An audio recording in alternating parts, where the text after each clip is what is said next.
Այս վերջին օրերի մասով նշեմ, որ Ադրբեջանը հրադադարի հայտարարությունից հետո, հոկտեմբերի 10-ի հայտարարությունից հետո, ինչպես տեղյակ եք, շարունակել է խաղաղ բնակավայրերի թիրախավորումը, հրետակոծություն, հրթիռակոծություն, ռմբակոծություն։ Դրա հետևանքով առնվազն 8 քաղաքացիական անձ սպանվել է, 3 եւ այսօր, այսինքն այս գիշեր 6 քաղաքացիական անձ է վիրավորվել, 3-ը Շոշ գյուղում, 3-ը Ստեփանակերտում եւ 2 դեպքով էլ ակնհայտորեն թիրախավորվել են բացառապես բնակելի տարածքները, բնակելի հատվածները։ Ուղղակի բարեբախտաբար այդ շենքերում, որտեղ հարվածները հասցվել են, կամ մարդիկ չեն եղել, կամ գտնվել են ապաստարաններում, կամ շատ քիչ են եղել, մի քանի հոգի են եղել, եւ բարեբախտաբար թվերը շատ չեն, այսպես ասեմ, ի համեմատ ավերածությունների, բնականաբար ցավալի է ցանկացած դեպք։ Նշեմ նաեւ, որ այս օրերին ավելի շատ տեղեկություններ ենք սկսել ստանալ, հատկապես ադրբեջանական սոցիալական ցանցերից, հայ զինծառայողների, դիակների եւ հայ գերիների հանդեպ վատ վերաբերմունքի, ամարտկային վերաբերմունքի դեպքերի վերաբերյալ։ Մասնավորապես հայտնի է հոկտեմբերի 15-ին, որ հրապարակվեց մեկ տեսանյութ, այդ տեսանյութի մասով մենք համապատասխան փորձագիտական աշխատանք կատարել ենք, հետագայում նաև միջազգային հանրահայտ Bellingcat պլատֆորմը նույնպես հետաքննություն է կատարել եւ ներկայացրել է հիմնական վերլուծությունն ու փաստերը, որից նույնպես եւ նաև մեր փորձագիտական քննությունից նույնպես ակնհայտ է, որ դա ամբողջությամբ ճշմարիտ դեպք է, որևէ կեղծիք այնտեղ չկա, ի հեճուկս ադրբեջանական պաշտպանության նախարարության պնդումների, ցավոք սրտի այնտեղ 2 հայ ռազմագերիների նկատմամբ կիրառվում է սպանություն, ավելին ասեմ պատիժ, պատժի տեսքով սպանություն, ամարտկային վերաբերմունք, նվաստացում եւ նրանցից մեկը քաղաքացիական անձ 73 տարեկան պապիկ էր։ Սա խստագույնս պետք է դատապարտվի միջազգային հանրության եւ հատկապես իրավապաշտպան համայնքի կողմից, որոշակի արձագանքներ եղել են, բայց ես ինքս բավարարված չեմ այդ արձագանքներով, պետք է շատ ավելի հստակ արձագանքներ լինեն եւ առավելագույնս կատարվի նրանց այս հանցագործությունը կատարած անձանց ինքնությունը պարզելու եւ պատժամիջոցներ կիրառելու ուղղությամբ։ Մի շարք այլ դեպքեր ենք մենք արձանագրել, ինչպես նշեցի, դրանք արտացոլվել են մեր փակզեկույցում, որը արդեն տարբեր միջազգային հարթակներ ուղարկել ենք,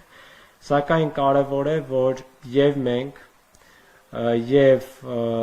միջազգային հանրությունը արդյունավետ միջոցներ ձեռք առնի նմանատիպ դեպքերը կանխարգելելու ուղղությամբ, քանի որ ակնհայտ է, որ ադրբեջանական զինված ուժերում տիրում է հայատյացության ընդգծված մթնոլորտ, դրան լրացվում է ահաբեկչական խմբերի ներգրավումը եւ նաեւ թուրքական զինված ուժերի ներգրավումը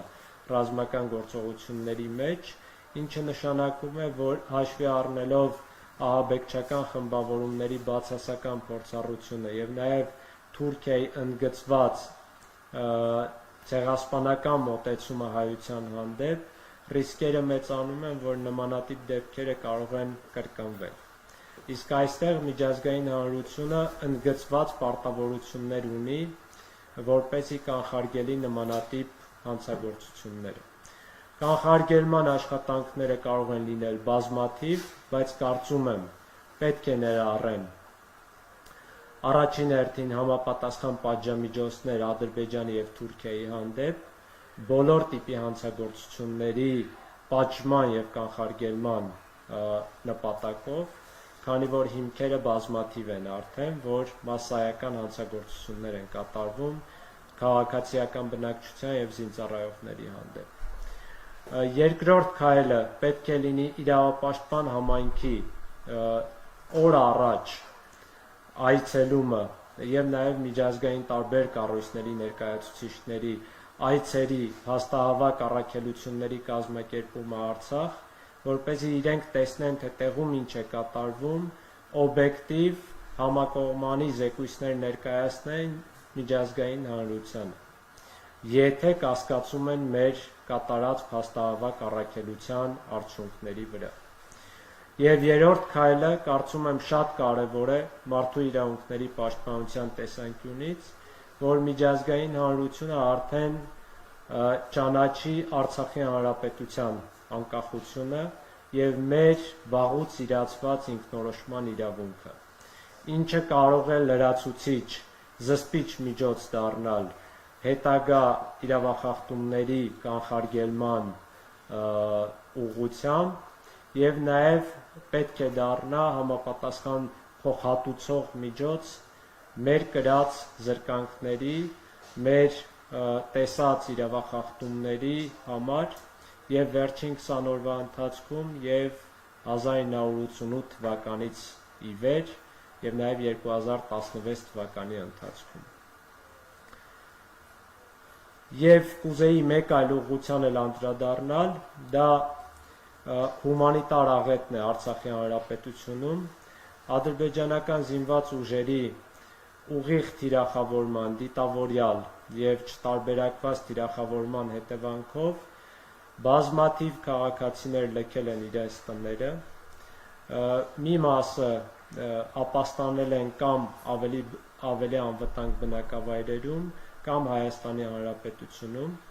Մենք բոլորը շնորհակալ ենք բոլոր մեր աջակիցներին, հատկապես հայությանը, Հայաստանի Հանրապետությունում եւ Սփյուռքում, ովքեր օգնության ձեռք են մեկնում բոլոր արցախցիներին կարիքավոր եւ Հայաստանի Հանրապետությունում եւ Արցախի Հանրապետությունում։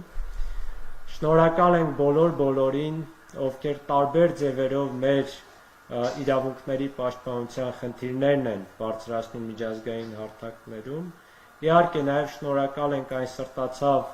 միջազգային օտարերկրյա կազմակերպություններին, անհատներին, որոնք անընդհատ փորձում են նյութական կամ բարոյական աջակցություն ցուցաբերել մեզ։ Սակայն կարծում եմ այսքանը բավարար չէ, հայությունը իր առավելագույնը անում է, բայց միջազգային հանրությունը ձախողվում է իր պարտականությունների կատարման հարցում։ Եվ հետագա իրավախախտումները ավելի մեծ պատասխանատվություն են դնելու միջազգային հանրության